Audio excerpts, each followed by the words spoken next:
gamers together now have the sheer magnitude to be a significant unifying force for the world. If I'm to choose between a greater and lesser evil, I'd rather not choose at all. You were almost a jibble sandwich. Did I ever tell you the definition of insanity? Be better. Check this out. Hello, and welcome everyone to the 331st episode of the Hungry Gamers podcast. I'm your Trimble Humble Brendan White. Find me everywhere on all them socials and gaming platforms at Brendan8bit. And joining me, as is the new tradition, or maybe the August tradition here on the THG Residency Series, is Australia's finest. You can find him on them socials at Jono himself. Jono Peck, how the bloody hell are ya? Fantastic to be back again, Brendan. Plenty to talk about this week, and it's, it feels like the slower part of the year, but there's definitely still a bit we can juice out of the news, if not the games we're actually working through, I think. I completely agree. Like, you hear in a lot of sort of various industries, whether it be gaming, pop culture, or otherwise, the dog days of summer, and it is very much that. Obviously, we're here on the southern hemisphere, so it's maybe the cat days of winter. I don't know what the equivalent is for the south, but yeah, it's a bit lean out there in the streets, but we've still got a nice hefty following of gaming and culture goodness here to share with everybody that has very kindly given us their time today and chucked us in their ear holes for episode 331. But I guess, JP, we might get things off, as we always do here, as is tradition, on what we like to call the week that was. So, Jono, Yes. I'm going to throw it over to you first because I've been traveling a little bit this week. I was working remotely down in sunny Tasmania during the past week, so my gaming time was limited, but I still managed to get some stuff done, which we'll talk about. Yep. But JP, what y'all been doing this week? I've been reading some books, Brendan, lately. I thought I would change things up a bit and talk about literature. Are they, as was what my dad used to call them, skin mags by chance? No. They weren't any skin mags? You're a little bit more wholesome and a little less smutty than the late, great Papa Rick, I assume? No, nothing like that. I'll keep it in the realm of, the spirit of this show. So there's some video game books that I've been reading. Have you heard of Tomorrow and Tomorrow and Tomorrow by Gabrielle I have not. Zevin? Okay. So it's a book that isn't like it's not some deep cut. It is a New York Times bestseller. The author was on Tonight Show with Jimmy Fallon because it was his first Jimmy Fallon Book Club, award winner, which I guess is like the Jimmy Fallon version of the Oprah Book Club. And it's just a really fantastic story that I've recommended on my socials, but I thought it'd be a good audience here to promote it because if you're into, those stories, I guess you could call it a coming-of-age story, but it's a story that goes over several decades of these two platonic friends, a guy and a gal, who make games together from about 1993 through till the late 2000s. So it takes you on the journey of them getting into game development, meeting each other. They meet through a hospital visit, basically, and become friends, and it covers their friendship over these 2 decades. And in that decades, they're making games together, they're having falling outs, they're doing the typical back and forth that happens when people are business partners and friends at the same time. So it is a really cool story. I'm sure that it will be turned into a movie or a series at some point because it's done really well, and it's very well researched in that it feels very authentic and true to the stories that you hear about, especially that era of game development, like the early to late 90s and early 2000s, and the kinds of conversations and things that are happening in that world. It's definitely a read I can recommend to people out there that have an interest. So, yeah.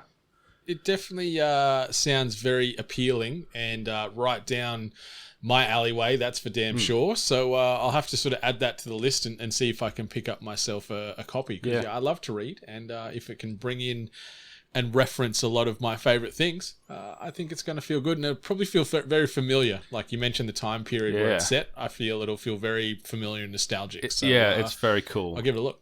And there's not many books that will reference Suikoden and Kojima and things like that. So it's pretty surreal to see that in the pages of a book and not feel like it's smashed in, Like it's forced. like Ready Player One or something like that, where it's just like, oh, I'm gonna like reference a bunch of stuff to show how much nerd credit I have. It doesn't come across in that way at all, fortunately, because I can't stand that kind of writing personally.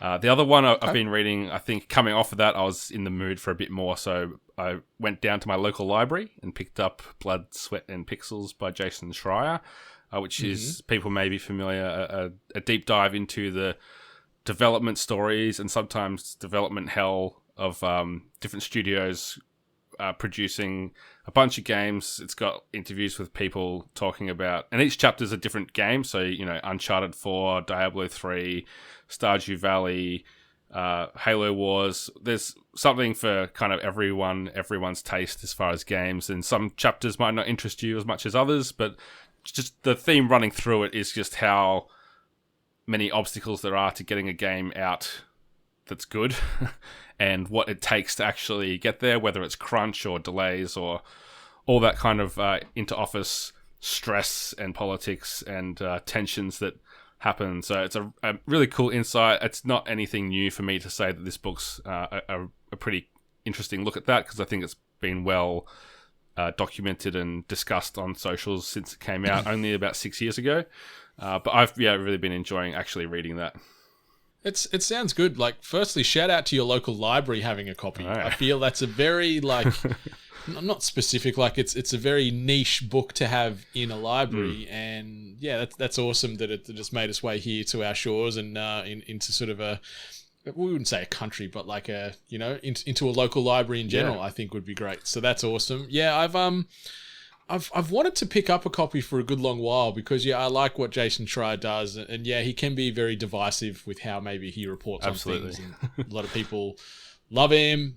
Some people hate him. And then there's people in between. But I really respect the work that he puts in to sort of shed a light on some of these development cycles. So it'd be cool to sort of read it through in a bit more of a structured format instead of just a short article or a quick social post. Yeah, so I'll have to chuck that on my list as well. Yeah, it's the kind of thing where you would have read excerpts from it when it came out about different studios, and I also have issues with a lot of things or ways that Jason Schreier approaches news coverage, but there's no denying that this is a level of insight with the interviews that he's got with the studios firsthand.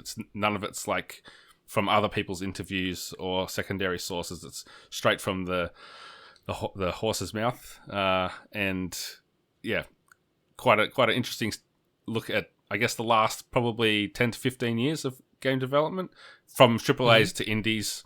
And when I'm done with that, I've reserved at my library I think it's called Masters of Doom, which is a story about the making of id's original Doom game in the 90s. So I'm on a bit of a game dev kick as far as reading goes, to fill in this gap of not being much interesting me as far as games to play.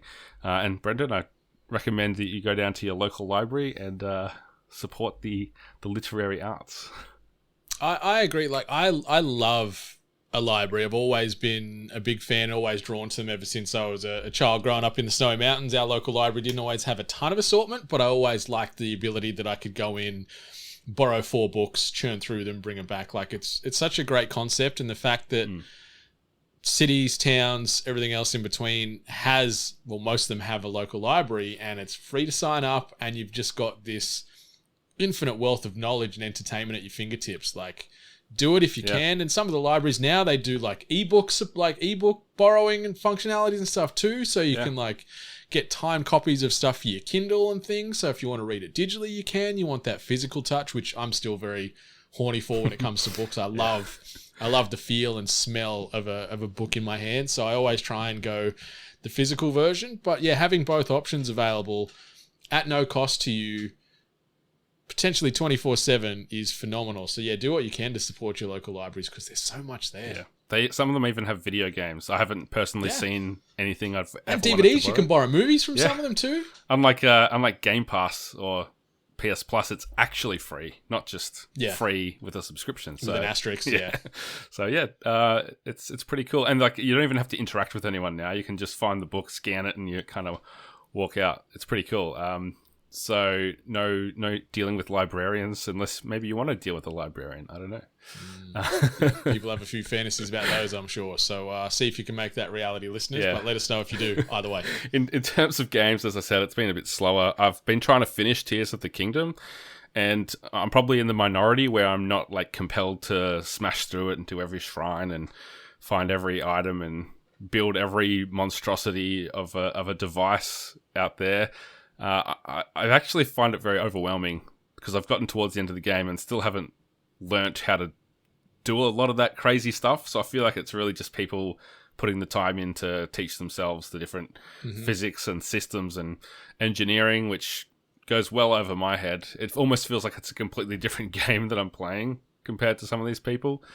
And I have actually got towards like the last kind of run of main quest lines and hit a bit of a difficulty spike with what's the boss? It's not a spoiler, but it's called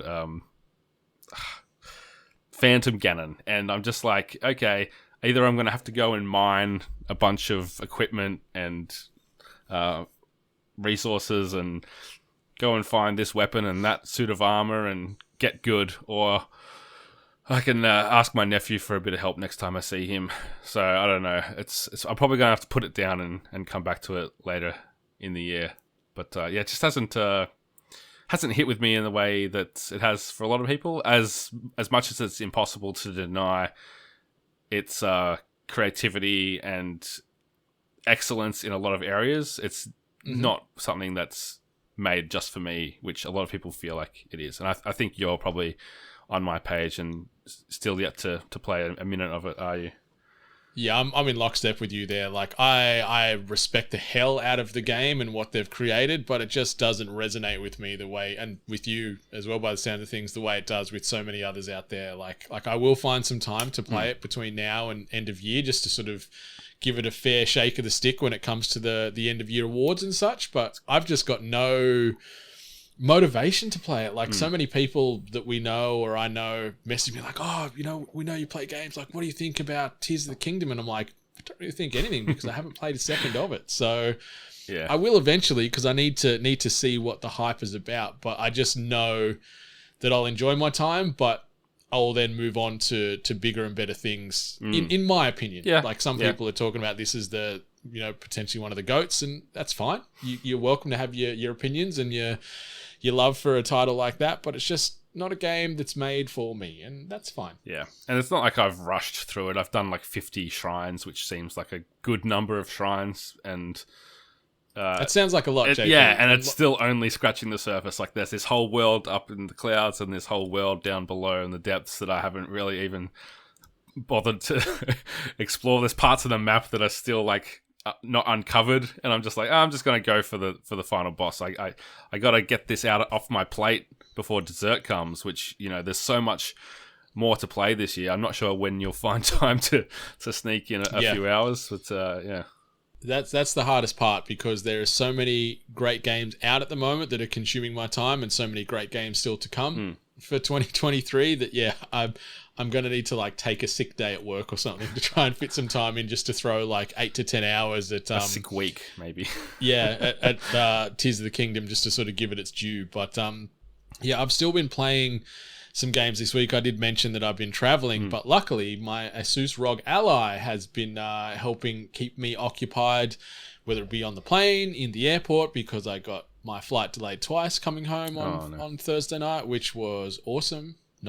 So fuck that. But a lot of gaming on the handheld, and it's funny because I went from like two ends of the spectrum as far as what you'd think or not think you'd play on a handheld. Like I was gushing about Baldur's Gate 3 last episode on 330, and I've been playing that on the ROG, and it feels really great on the handheld. Like obviously you don't get to sort of understand exactly what's going on every corner of the screen because I'm going from 75 inches to like, I don't know, 10 inches or something. Maybe I'm being completely incorrect and I can't remember the screen size on my ROG right now, but I'm scaling it down to like 1/10 of the size roughly, and it still works. It still plays really well. The controls feel fantastic on the ROG, so I managed to chew through a few hours on that, but I also wanted to take some time to play a game that, I think not only us here, but I know Ali was very excited about when it was announced last year as well, is Stray Gods, which is the latest sort of musical indie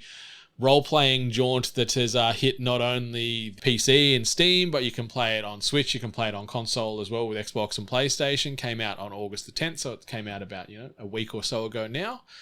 Done by Summerfall Studios, so that's a Melbourne-based studio. Done by and it's been written by David Gator, who's obviously very, very well adversed when it comes to RPGs. Done some stuff with KOTOR, done some stuff with Dragon Age.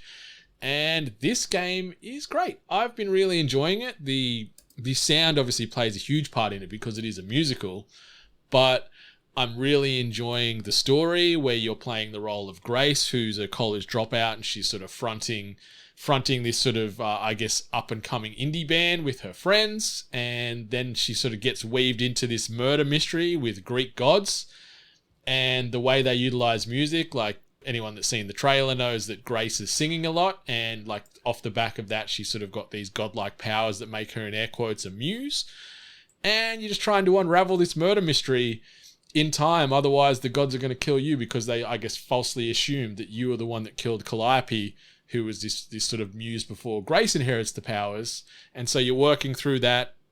It's got some sort of visual novel aspects, like it's all still frames with minimal movement, like you're not controlling Grace across the screen. It's just going from frame to frame, and there's text-based options to choose, and how you choose to respond to certain things will make the music sound different. So it's going to sort of genre jump when these songs are playing out. So the way Grace is delivering her thoughts and the music that's coming out, and then the interactions between the characters you meet along the way, it's really good. Like they're sort of saying, because there's so many different ways and these narrative paths weaving in with how the music and the interaction of the storytelling plays out, that no two songs, will, in air quotes, ever be the same. So they're very unique playthroughs, is what Summerfall Studios are telling the masses. And it does feel great because it feels like I'm getting my own personal experience when playing it. And it's just been easy. Like I said, I've been sort of remote and traveling, so handheld gaming, a nice, really simple RPG where I'm pretty much just pressing a button and moving the joystick or the D-pad to select my choices. So it's, it feels fine in the hands, but the voice work is phenomenal. Like anyone that's sort of seen the media tour that's going around from this game itself, like we've got, Felicia Day in there, Raoul Coley, Laura Bailey, Ashley Johnson, etc., like so many heavy hitters from the voice community, and they give it their all in this game. And it's fun. It's very unique. Like I haven't played something like this in I don't know how long, as far as a musical based game, and weaving in the RPG elements with like living out an actual musical. It just works, JP, and I'm really vibing it. Like the Metacritic score, it's averaged across sort of PS5, Xbox, and PC at say 76, 77. I'd probably score it a little bit higher.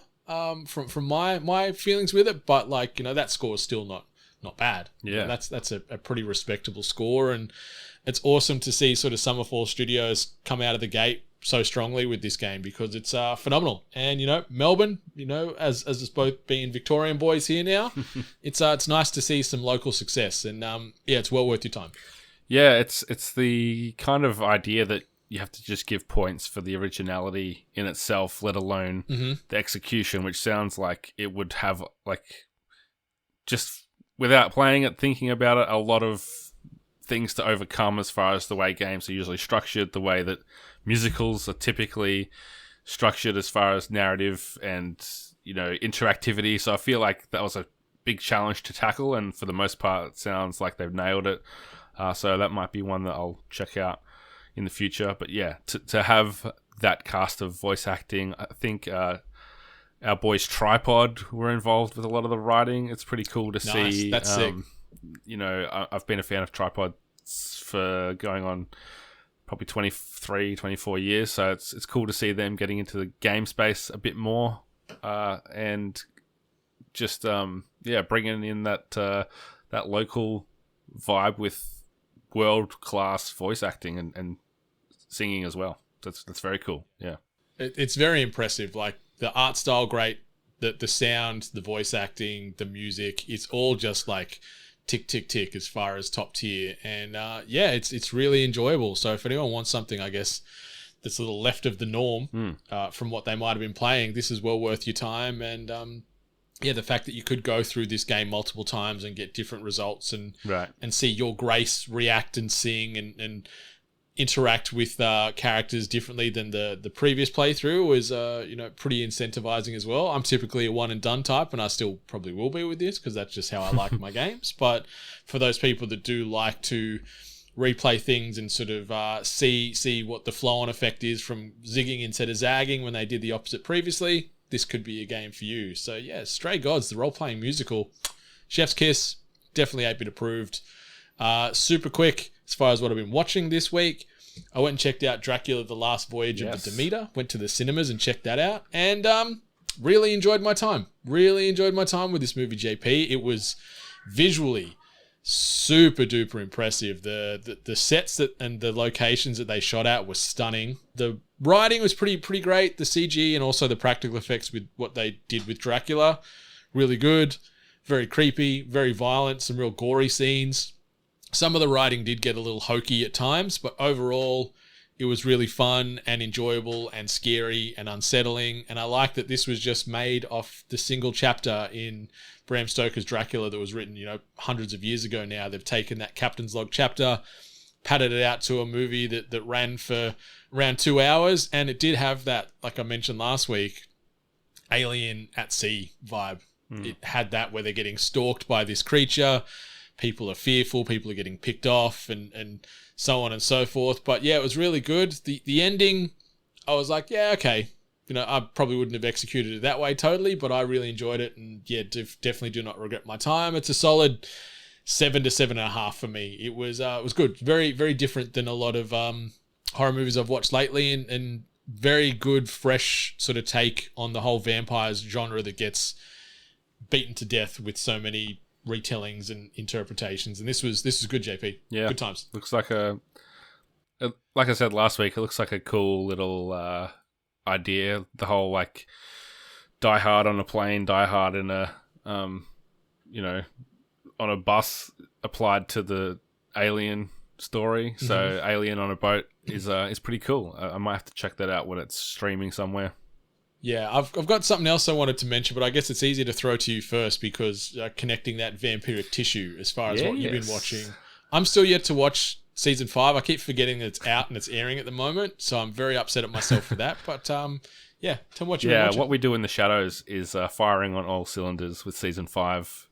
Fortunately, it's rare, I think, especially today, to get a comedy that's still so funny and fresh after 5 seasons now. It's kind of wowing me that there's a new season here already. Like, I feel like I just watched season 4.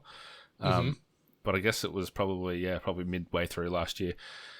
It's still so funny. It's still so, like, fresh and original. And, the story of... I guess nothing really changes except for Guillermo's journey to become a vampire from day one through to where we're at now. It's just that...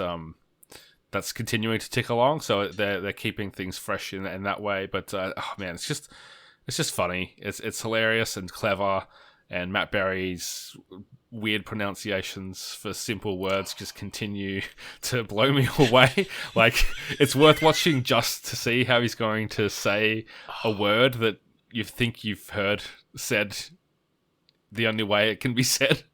He's the best. He is the best. And yeah, like you said, his vocal delivery is just like, the show's phenomenal, but those just little nothing moments where he takes a word or a phrase in a completely new direction kill me. Like, I was just thinking about the New York City exchange he did in season 4, and oh my god, it is magical. It kills me every time. Yeah, I wonder if he just looks at a scene and says, this one's lacking a few laughs, I'll just make up my own. Yeah. But you know what? He's a savant. Like, his comedic timing is second to none. So yeah, more of that, please, Matt Berry. And yeah, I can't wait to jump into it. season 5. I'll get through that very quickly. I don't know how many episodes have dropped so far. Maybe 4 or 5? I think there's 5 or 6 now. Yeah. Okay, awesome. That's great. And something else that's ongoing at the moment that I've been watching. It's on Netflix. I just wanted to quickly mention an anime called My Happy Marriage. It's done by Cinema Citrus, and yeah, it's on Netflix. 7 episodes available right now. But it is so emotionally impactful and beautiful and heartbreaking and real.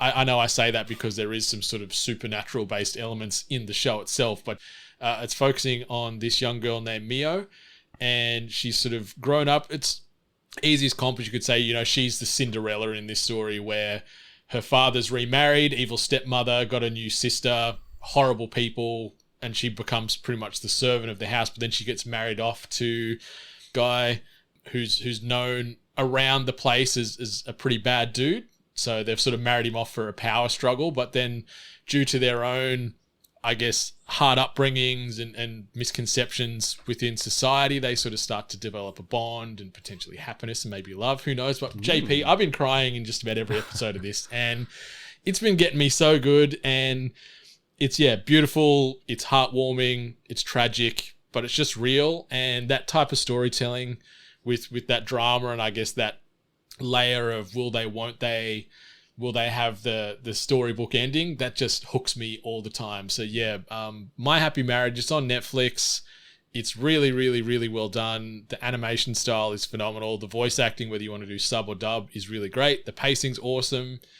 And yeah, it's just relatable in some ways, even though I did mention there is this sort of magic, supernatural sort of sprinkling. That's always in the background. But yeah, it's just really great, and it's touched me, JP. I've shed many a tear, and nice. I can't wait to sort of see where the anime goes. Like, it only started airing in July, so it's getting a weekly drop, so they didn't do the full season loadout. So I've just sort of been waiting very impatiently every week for the new episode to drop. And I feel I'm probably going to buy the manga and work my way through it because, yeah, and it's really hit me in that way because, yeah, it's great. So check out My Happy Marriage on Netflix should you want some very heartfelt and raw and real animation. But JP, let's jump into this.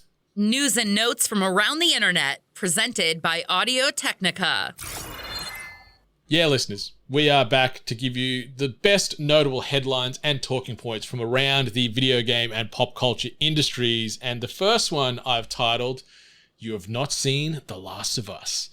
In an interview with The Hollywood Reporter, Craig Mazin, the creator of the series The Last of Us, discussed the show's budget increase for its second season and his experience with budget negotiations. He mentioned that the negotiations usually involve some pretty tense back and forth, but he's not worried about it reaching a reasonable level. He also expressed confidence in HBO's commitment to the show's creative value. Regarding the show's potential seasons, Mazin acknowledged that while they initially envisioned around 4 seasons, that final count may vary. He explained the different storylines might require varying numbers of episodes, with the first season of the show spanning 9 episodes, covering the events of the game The Last of Us and its expansion. The debut season received critical acclaim and strong viewership, earning numerous Emmy Award nominations and prompting HBO to renew it for a second season just weeks into the first season's run. Mazin and Neil Druckmann, the president of Naughty Dog and co-writer/director of the game series, has indicated their intention to create a third season, recognizing that the second season wouldn't fully cover the story of The Last of Us Part 2 due to its complexity. Also during the interview, Mazin also hinted at casting discussions for the role of Abby in their second game, but mentioned that production was halted by the current writer strike. He also expressed satisfaction with their casting decisions so far, even though some might initially disagree. So JP, the sweet spot could be 4 seasons, could be 5 seasons of The Last of Us. How do you feel about this? And obviously this could flow on furthermore with the strong rumor mill about a part 3 coming out down the line anyway, so that 5 could expand to 6, 7, 8, who knows? But does this make you feel good? Because I know you are a very, very big The Last of Us fan, both in the game form and also what they've done with the first season of the adaptation. But how does this news make you feel, JP? It's good that we're getting more, definitely, because there's a story that remains to be told, especially with the way that season started for this version of Joel and this version of Ellie. Like, I feel like we now need to see where their story goes, being slightly different from the video game. So yeah, I'm keen for more. I think The Last of Us Part 2 game probably should be split into 2 seasons. That would make sense. There's a few different ways you could do that. If you've played the game, I'm sure that will make sense to you. But yeah, as for a 4th season, that would suggest that they're going to kind of go beyond what we've played. I don't think part 2 could be turned into 3 distinct seasons. And then you're suddenly in a more interesting conversation of like, do we think that the show should go off in its own direction regardless of the game ending at 2 at this point in time? Should they wait for part 3 as a game to come out and then do a TV version of it? I'd be kind of annoyed if the game was to come after the TV show, because, you know, that being the original version of Joel and Ellie. I wonder how Game of Thrones, the book fans felt about the show going ahead of where they were at. It starts to get into kind of a metaverse or a multiverse at that point, where it's like, you know, this is our version of the story, this is their version of the story. But then at the same time, you got Neil Druckmann involved in both of them, so it's inevitably going to not quite be as clear cut as that. So yeah, I just don't know where it will go. And, you know, they're going to have a difficult decision to make when HBO's holding a big bag of money saying, season 4, please, or season 5. And they're like, the game's about 5 years away from coming out, or whatever it is, because we know Factions is the game they're working on at the moment. Maybe part 3 is also like halfway through development for all we know, because Factions is certainly taking its sweet time. Yeah, so a lot of questions about this, and I guess the thing that I will take away from this is that Craig Mazin is thinking about it in the long-term sense, which is a good sign. He's someone that's earned our trust, or my trust, definitely. I think, for sure, yeah, like it was on this show a couple of years ago that I learnt that the TV series was going to be based on the game and not some separate thing in the same world.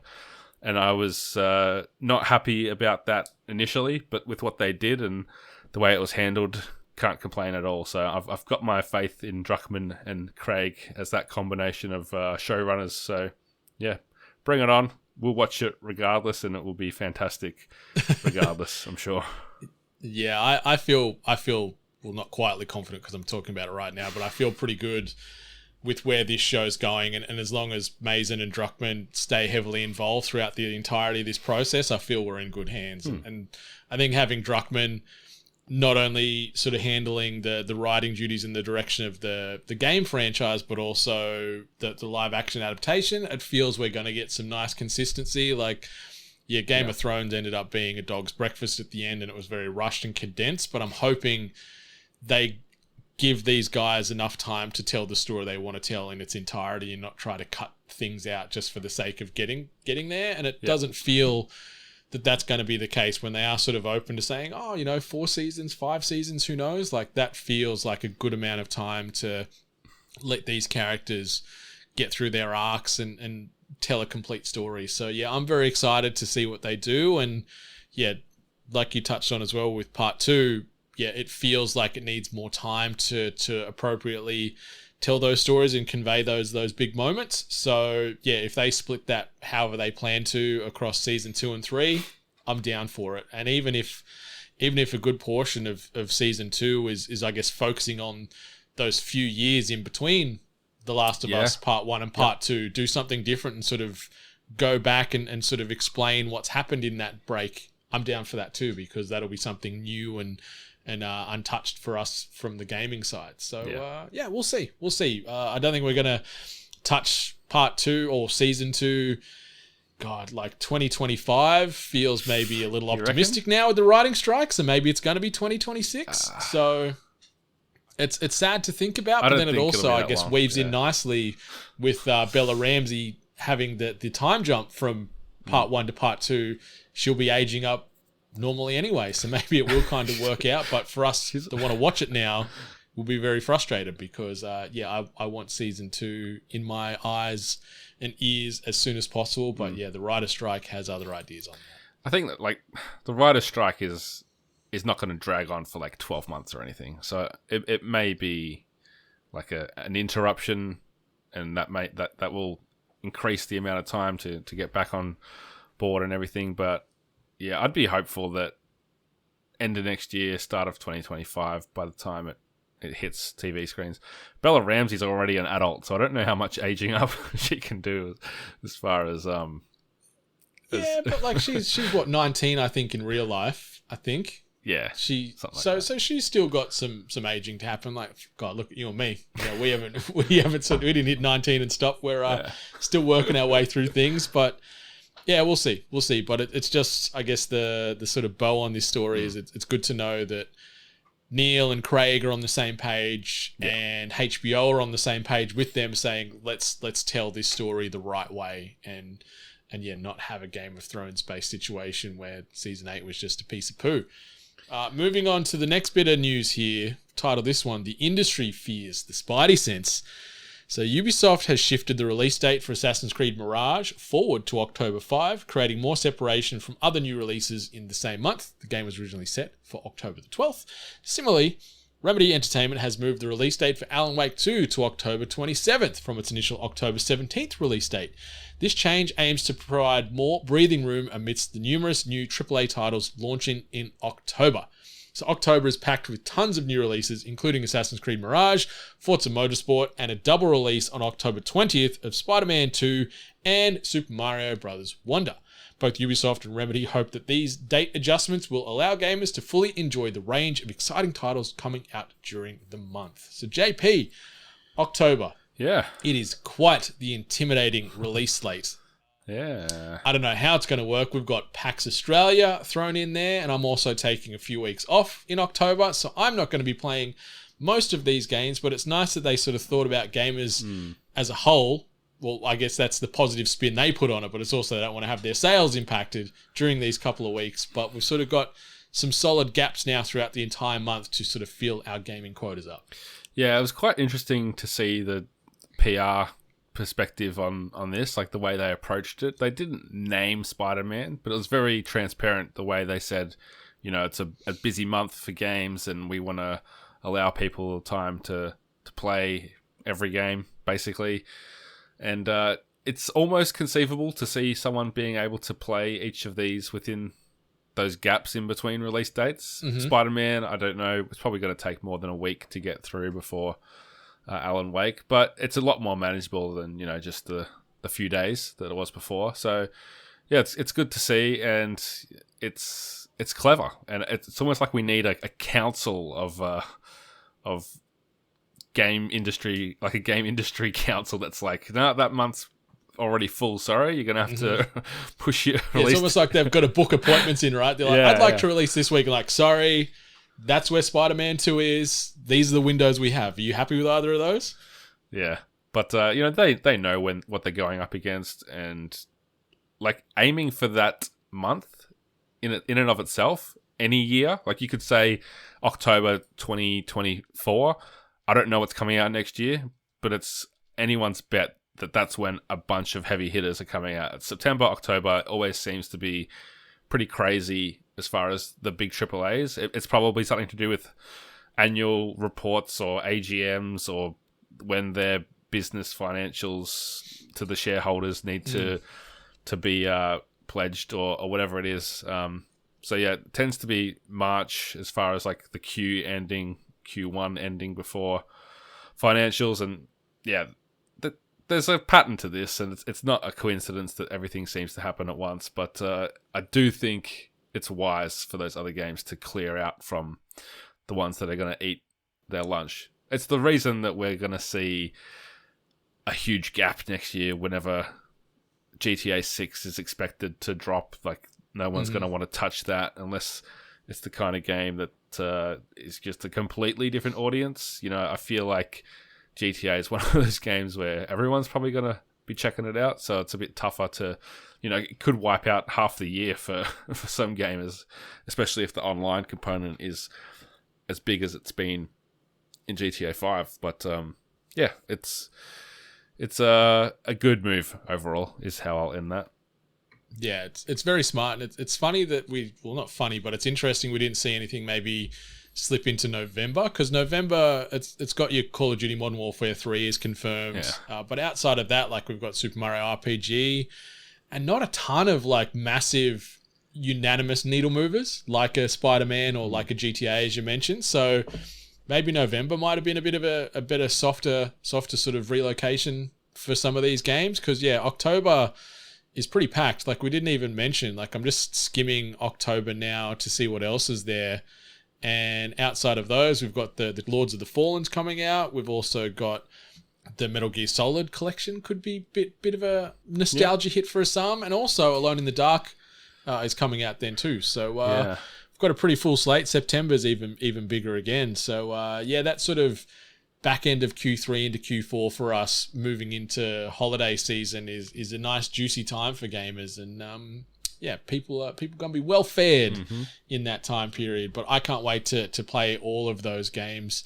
Assassin's Creed Mirage I'm pretty neutral on, to be honest. I've got a bit of Assassin's Creed fatigue going on, but I'm super keen for Alan Wake 2 and Spider-Man 2, especially in October. Assassin's Creed is an interesting one because you and I both really enjoyed Valhalla, but it was such a slog, like it was such a long game that if it was to be the same experience, I could see that being hard to go back to. But they've said that it's a return to kind of the old school approach to Assassin's Creed, which if they're not telling porkies, it means it's probably going to be like a 15, 20 to 25 hour kind of deal rather than a 80 hour or whatever, which would be very welcome and much more manageable if they want to hit those annual kind of release windows. So I am curious how it translates to a smaller endeavor, whether they hit the mark with that and it still feels like an Assassin's Creed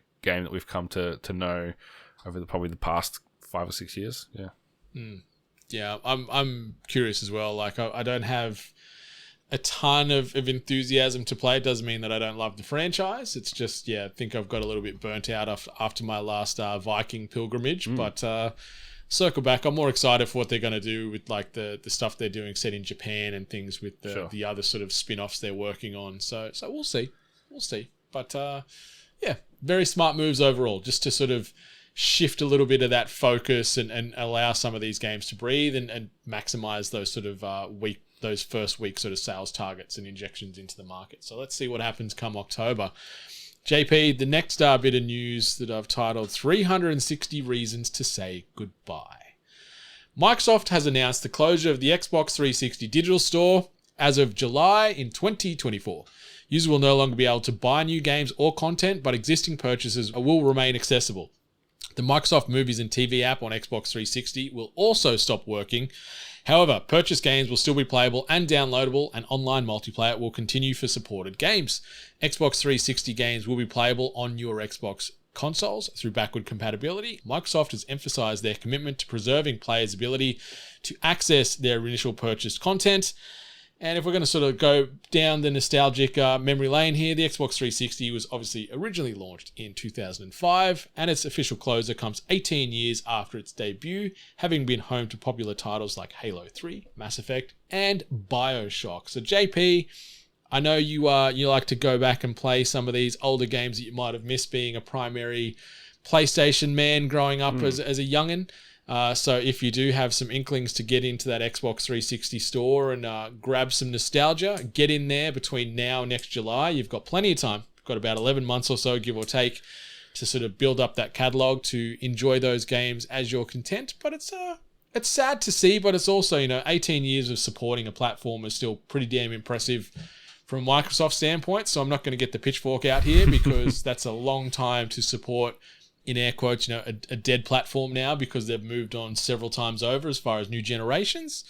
But it's sad to see it go. So I'm holding a candle right now. I'm pouring some out for my 360 homie because I love that controller and that console very, very much. But onwards and upwards, Microsoft. Yeah, I think one of the interesting things about this story is that it is going to kill off some games that won't be available to purchase, on modern consoles. I don't really know how that works as far as which 360 games you can buy on the modern version of the Microsoft Store, but from some of the stories I've read, they're saying about 200 games are going to disappear, and some of them are already delisted. So do you understand how that fits into the infrastructure with the 360 store versus the modern Xbox store that has 360 games on it? Not off the top of my head. It's probably something we could probably have a look into to get some further understanding, but off the top of my head, no. I haven't, like, I'm always, I don't know if it makes me a bad game, but I'm usually always looking forward for my games. I've had my time in the sun with my 360, and I don't really have any inclination to ever go back, so I haven't really given this feature much attention, but I know people in our community or in our friend circle who love going back and playing these old bangers just to get that sort of hit of nostalgia and that touchstone stimulation. But yeah, it ain't for me. So I'm happy for you all, but I'm over here now. I'm playing something else. Yeah, I'm just having a little bit of a read, and it looks like those 220 games are digital exclusives to the 360 storefront, and they haven't been ported forward to later versions of the Xbox. So that's only really been done for probably your bigger releases that have a bit more of an audience or a following. So it's, your Fable and your Viva La Pinata or whatever, like that kind of stuff. Shout out to Viva Pinata. That's a deep cut, JP. That stuff's probably still there on your Xbox Series X if you hit the store. But yeah, a bunch of, Microsoft was ahead of the curve with the digital offerings, and some of those are going to disappear. So it is a bit of a shame for the preservation side of things, and there'll be people that will be going through and buying every single thing they can get their hands on before it shuts. I know that happened when Sony announced the PS Vita store was closing, and the PS3 has gone through the same thing. I don't know if it was quite as many as this, but yeah, it's an interesting discussion about preservation and whether, is everything worth preserving? Don't know. It's tough because obviously spinning up these data centers and things, because there is a lot of emulation going on with some of these older generations across various platforms. It costs a lot of money. So I understand that even though they are nice to haves or something that is on a gamer's wish list, it's not always viable for your Sony, your Microsoft, etc. Because that all costs money to house all this data and upload and download accordingly. So shout out to the Xbox 360 for giving me many quality hours of gaming and much online multiplayer rage-induced discussions playing Modern Warfare 2 way back when. But you will be missed, but you've still got plenty of time, listeners, if you want to snag a few of these titles. As long as you do it in the next 11 months, you should be okay. So JP, that brings us to the end of the news and notes segment here on episode 331. Let's jump over to this. Miss Allie Hart's Carousel of Chaos. Anarchy! I don't even know what that means, but I love it. So JP, we are back with another iteration of the Carousel of Chaos, and you're going to be taking the reins on this one and taking me through something. So what have you got planned for me today, JP? Indeed. Last week we had the Cameo game, which was a great time. If people missed that, you go back and listen to that to see the outrageous amounts of cash that are being charged by some of these game industry personalities. But no, today it's not Cameo. It is an old classic called Video Game 20 Questions. Blatantly stolen from IGN's Game Scoop. Damon Hatfield's been doing this for years and years and years, but I thought we can have some fun too and bring a THG bit of flavor to it. So, Brendan, sometimes we might do studios, sometimes we might do gaming personalities, but today we're doing a video game, and you've got 20 questions to guess which game I'm thinking of. Okay, so I've got 20 questions, and just for the listener's peace of mind, you can only give me yes or no based responses, right? I need to ask a question that can be quantifiable with a yes or no based response? Yes, unless it's a question that stumps me and I have to say, it depends. Okay. And then that doesn't count for one of your 20. Okay. And I can give you some hints along the way too, because there's a lot of games throughout history, so let's not get crazy. there are many games throughout history. Okay, I'm going to start with, is this game on the current generation of hardware? Obviously, I want to also encompass that can include like PC, but like if we're just going to sort of tie it into generations, let's talk PlayStation 5, Xbox Series X/S type time frame. So the last handful of years. I will say it's playable on current generation, if that's what you meant. Okay. All right. Is it a RPG? No.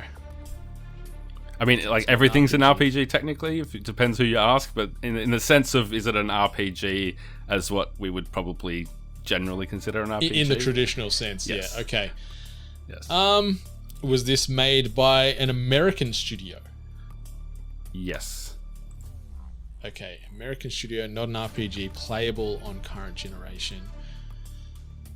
So that would, if it's playable on current generation, well, but that doesn't explain if it's like it's on multiple platforms. Is this available on multiple platforms? Yes. Okay, It is. multiple platforms. And you said it's an American studio. It's not an RPG. Was this game initially released in the last, let's say 10 years? Yes. Okay, last 10 years. Do you know if I've played this game? I know that's a difficult question. Yeah, I don't know, but if gun to my head, You'd assume I've played this game? Gun to my head, I'm saying yes. Okay. And I could be wrong, Okay. but I'm pretty sure. All right. It'd be a glaring. I think it would be a glaring hole in your backlog if you had skipped it. Okay. All right. So I've played it. It came out in the last. That's 10 a pretty years. big.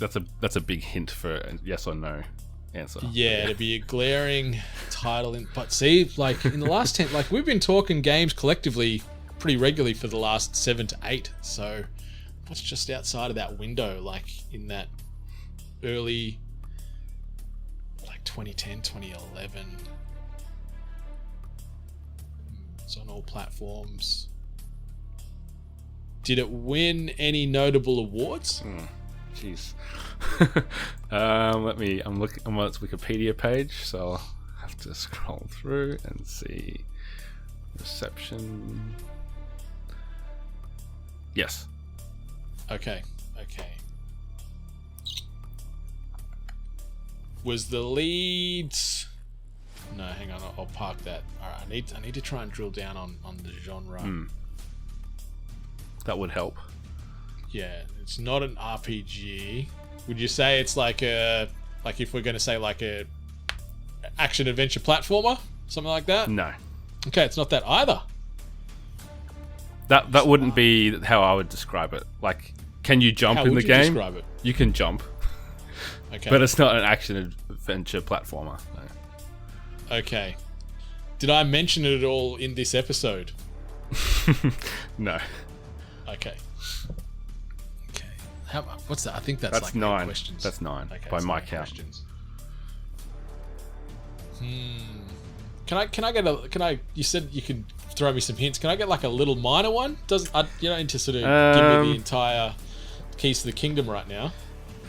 I'm trying to think of a hint that wouldn't be too much of a hint because we're only 9 questions in. You can probably burn a few to get the genre. Think about some of the bigger genres. I'll say that's a hint.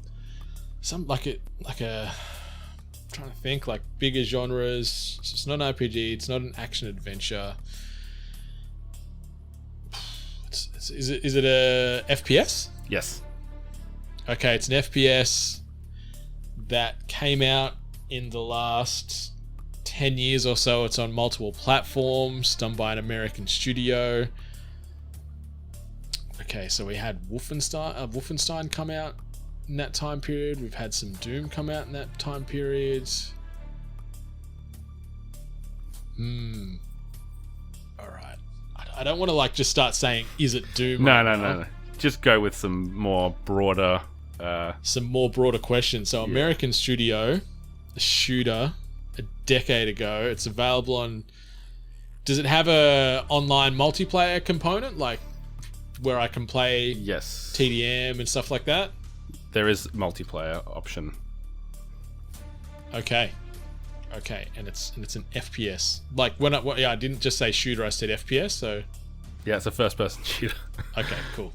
Yeah. Just didn't want you to loophole me. No. Like, oh, it's The Last of Us multiplayer, sucker. I'm trying to think of all the other notable shooters. Like we had, was Halo Reach was before Infinite. American shooter as well. That falls into. We've got Destiny. Is. I'm trying to think. Like, is the setting, like, is it set on like is it Earth, or like, is it a fictitious planet? Like, is that something you could answer, right? Is it Earth? You could say yes or no. It is not on Earth. Okay, it's not on Earth. Shit. Now I'm trying to think, because I'm like, even parts of Destiny is you're going down to the Cosmodrome, which is on Earth. Fuck. You're on Is good it a, pace. is You've it got a 8 questions to go. I've got 8 questions. Yep. Like, is the character we're playing like seen as an anti-hero, or like have some villainous ways, or are they pretty pure of heart for the most part? Ask that as a yes or no question, please, Brendan. Okay. Is the character you're playing seen mostly as good, I guess, is a... Yes. Okay. All right. And are you fixed as the one character, or can you select from... Yes or no, Brendan? Are you stuck as one character the entire time? Yes. Okay. Right, that gets rid of any Borderlands games. Or are you trying to loophole me like, yeah, technically if you select that character, you're stuck as them? No loopholes. It's straightforward. Okay. Like, I'm still leaning... Like, no, you said it's not on Earth, did you? It's not on Earth. It's not on Earth. It's a decade ago, first-person shooter. Yes, that scrubs Wolfenstein, that scrubs Doom. Like Deathloop is based on Earth, but that's current gen anyway. It wasn't from last gen. Quake. What are the shooters? I might need a hint, JP. Okay. This is a tough one. Is Earth? It's a game that has been mentioned since we've been playing this game. Oh, okay. You've mentioned it in your... It could be this, it could be that. Okay. And it's not on Earth. That stumps me, because there is like Earth-based moments in, like, well, I guess I can't remember every iteration of Doom. God, what was the, like, it's not Doom Eternal, which just came out. I can't remember what the Doom that was called before that was. How many questions have I got left? It was just called... I think it was just called Doom, wasn't it? 20. They call it... People call it Doom 2016 generally. Okay. Yeah. Okay. How many questions have I got left? This is pressure. We've got 6 questions. 6 questions. We need the okay, need the Hungry Game Show music for this, please. Yeah, in I post. can put that in post. And I've answered. So, like, are we gonna say, is it Destiny 2? It's not Destiny 2. That's 15 questions. Because I know they sort of scrub out a lot of the ability with seasonal expansions where you don't really go to Earth anymore.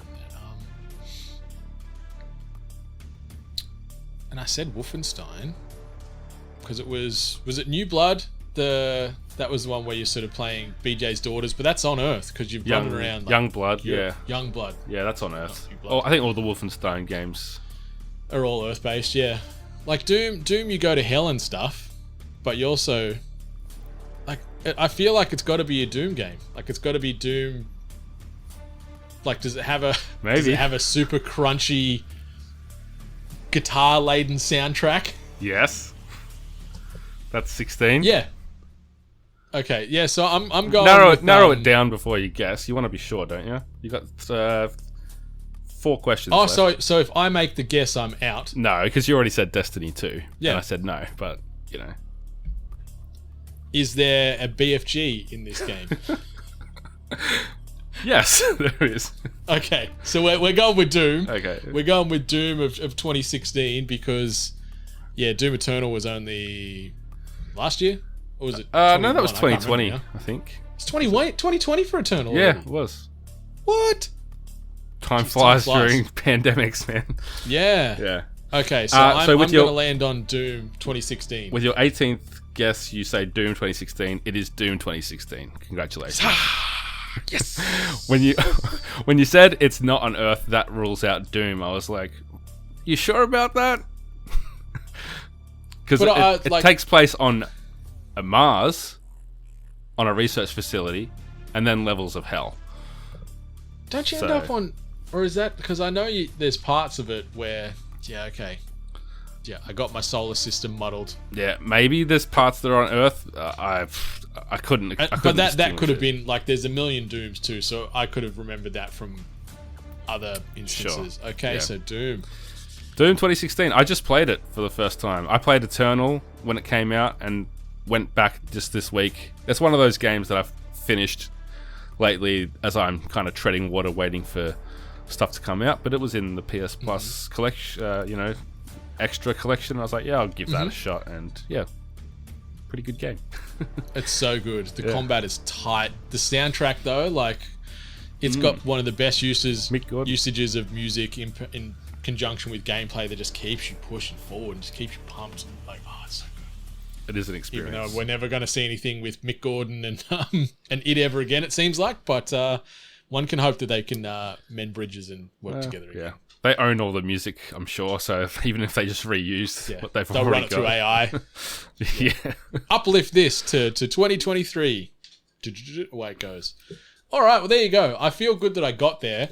I don't feel good that I talked my way out of the answer halfway through, but I had to bring you back by saying it's something that you've mentioned. Otherwise, you were just going to go off onto, I don't know, down some rabbit hole, BioShock or something.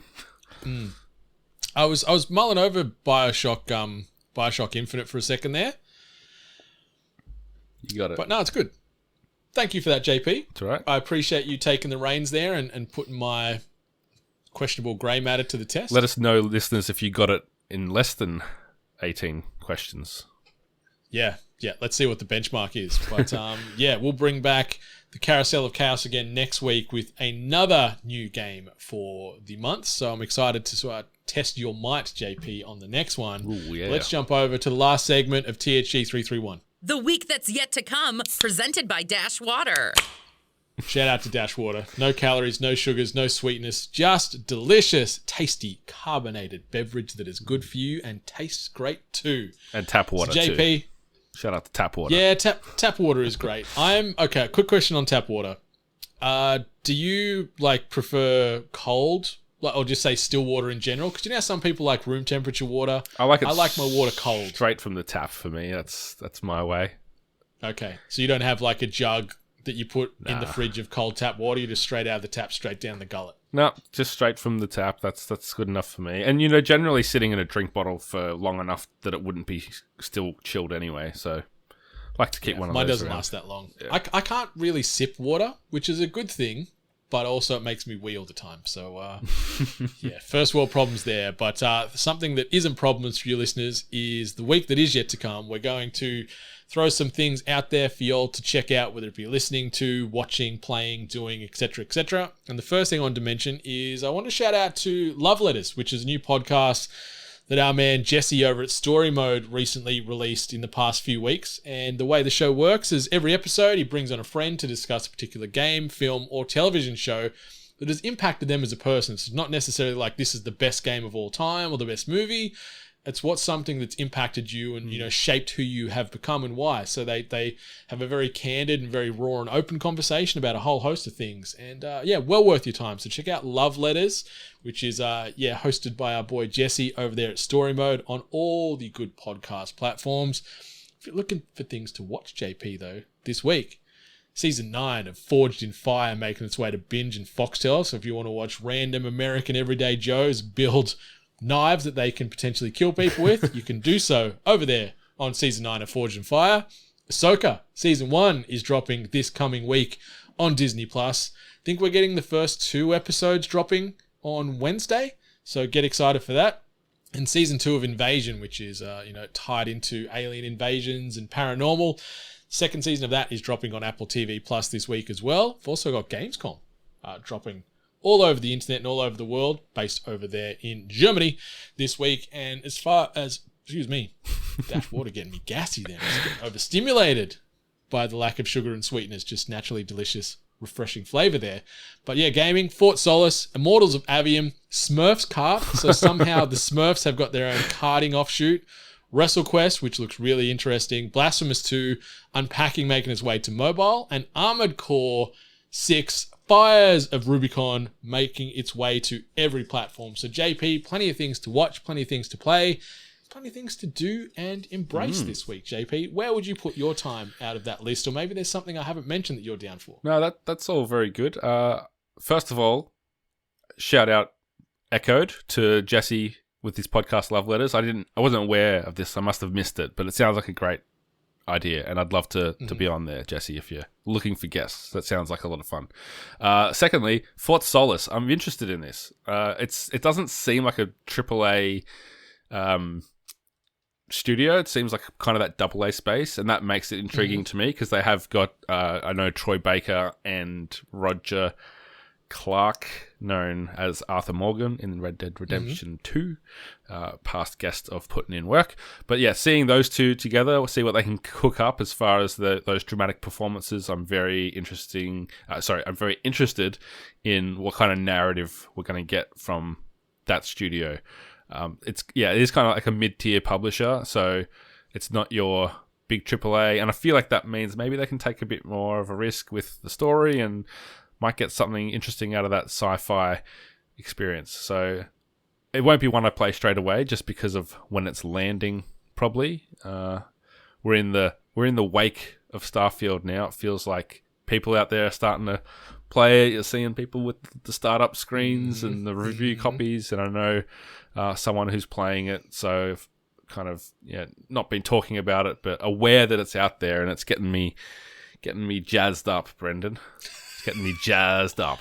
I'm so happy to hear that you're getting jazzed up by Starfield. Yeah, I'm keen as mustard to get involved in Starfield in the coming days /weeks /months, because it feels like it's going to be big old juicy boy. So can't wait. But yeah, Fort Solis looks all the best parts of creepy. Like, I love me some science fiction with some real horror vibes to it. And yeah, the two leads you mentioned as far as lending their vocal talents to it, like, yep. 2 heavy hitters of the industry. So it looks really, really good. WrestleQuest, if you want to do a bit of a old throwback wrestling game RPG, check that out as well. Armored Core, I've got no skin in this game. Like, I know when that was announced and that From Software are all over this, people were horny as horny can be for that, but I'm just like, yeah, I'm cool. I'm happy for you guys. I'm not going to play it. I'm going to watch from the sidelines and see what it's about. But also Immortals of Avium looks interesting to me as well. As far as a big action RPG that could potentially be good, or it could be a nice mid-tier AA offering in parallel to like a Fort Solis. So plenty to play this week, but also I can't wait for Ahsoka. I cannot wait to see what they do with that show. I'm on a little bit of a Marvel downturn. Like, I'm very much like meh on Marvel at the moment, but I'm hopeful after the latest sort of go around with stuff they've thrown at us from the Star Wars universe that Ahsoka could be pretty good. Hope so. Let's get that into our eyes this week, because it's dropping on Wednesday. I think we're getting 2 episodes for this week to get us excited as we wait to see what Thrawn's going to be doing. And bring it on, JP. But yeah, that's the end of episode 331 of THG. Jono, anything you wanted to mention or shout out before we close this sucker down for another week? Yeah, I just wanted to shout out all the listeners that showed us some love over the last week with the return of THG. It was really cool to see positive reception, people excited for the podcast to be back, to have Brendan back in their ear holes after a bit of a break. So yeah, thanks to everyone that was showing 8-Bit some love on the socials. So it's it goes a long way, and I think, you know, after taking a bit of time off, you might naturally start to wonder if you've been missed. So I think, yeah, it was nice to see that that love for the big dog. Yeah, it certainly turned on the emotional lights in this big old heart. That's for sure. Like it is shining through me. You almost need sunglasses when you're around me at the moment because the heart is very full. So yeah, thank you everyone for checking out what we're doing here, and yeah, giving us all the positive feedback, because yeah, it's very much appreciated. This is the 8th season of THG, which is still crazy to think about, and it's nice that there's still an appetite there for the hungry gamers, and yeah, very thankful for everyone tuning in and showing up, and yeah, just putting all the love out there, because it means the world to us. So yeah, thank you. But yeah, listeners, obviously rate, review, subscribe, us and all the other podcasts you listen to on the regular, because it takes no time, costs you no money, and it's just a positive, good karma gesture. So do that when you can. Keep those emotional lights on, not only in mine and JP's hearts, but all the podcasters' hearts by doing that. But until next time, 8-Bit Nation, we're back for episode 332 of THG. Much love. Stay hungry. We'll see you around.